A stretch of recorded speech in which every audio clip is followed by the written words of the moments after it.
اعوذ باللہ من الشیطان الرجیم بسم اللہ الرحمن الرحیم۔ جب تک یہ وائرس ہمارے وجود سے نہیں نکلتا، یہ ڈر کا وائرس، یہ تعصب کا وائرس جو انسانوں میں لگا ہوا ہے کہ ہم کاپی پیسٹ کرتے ہوئے بھیڑ بکریوں کی طرح چلتے ہوئے جا رہے ہیں، سنی سنی رہا، وہابی وہابی رہا، اہل حدیث رہا، کبھی ہم نے یہ نہیں سوچا کہ میرا عقیدہ صحیح بھی ہے کہ نہیں ہے۔ اصول دین میں تقلید اللہ نے اسی لیے حرام قرار، توحید میں، رسالت میں، نبوت میں، قیامت میں، عدل الہی میں تقلید کیا ہے؟ حرام ہے۔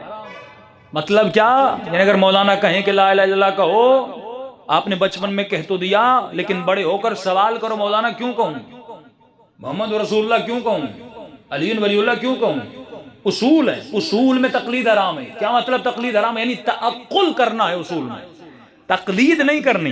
نماز کیسے پڑھنی ہے اس میں تقلید کرنی ہے کہ معصوم نے فرمایا کیسے پڑھو، روزہ کیسے رکھنا ہے رسول خدا بتائیے میں کیسے رکھوں، صبح کی نماز 2 رکعت پڑھوں، 4 پڑھوں، کیا پڑھوں یہ آپ کو بتانا ہے، رسول خدا بتائیں، کس میں تقلید ہے؟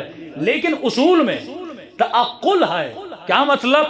اچھا فروع میں تقلید کیوں ہے اور اصول میں تعقل کیوں ہے؟ کیونکہ جب آپ نے اپنی عقل سے رسول کو رسول مان لیا تو اس کی تقلید کرنی پڑے گی۔ یہ تو آٹومیٹیکلی بات ہے نا۔ اگر آپ نے کسی ڈاکٹر کو عقلاً مان لیا کہ یہ ڈاکٹر ہے، اس کے پاس ڈگری ہے، اب آپ اس سے نسخہ لوگے، اب پوچھو گے نہیں کہ نسخہ صحیح بھی لکھا ہے غلط بھی لکھا ہے، یہ صبح 2 کیوں کھاؤں، رات کو 4 کیوں کھاؤں، سیرپ کیوں پیوں، انجیکشن کیوں لگواؤں، ڈاکٹر صاحب مجھے تکلیف ہوتی ہے۔ ڈاکٹر کہے گا کہ ڈاکٹر مانا ہے تو تقلید کرنی پڑے گی۔ جب علی کو امام مانا ہے تو علی کی تقلید کرنی پڑے گی۔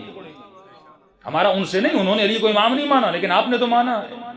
اگر مانا ہے تو علی کی تقلید کرنی پڑے گی۔ پہلے اصول ہے، جب اصول کے فنڈامنٹل انسان کے اندر بیسک اس کی مضبوط ہو جاتی ہے تو فروع آٹومیٹیکلی وہ ماننا شروع ہو جاتا ہے۔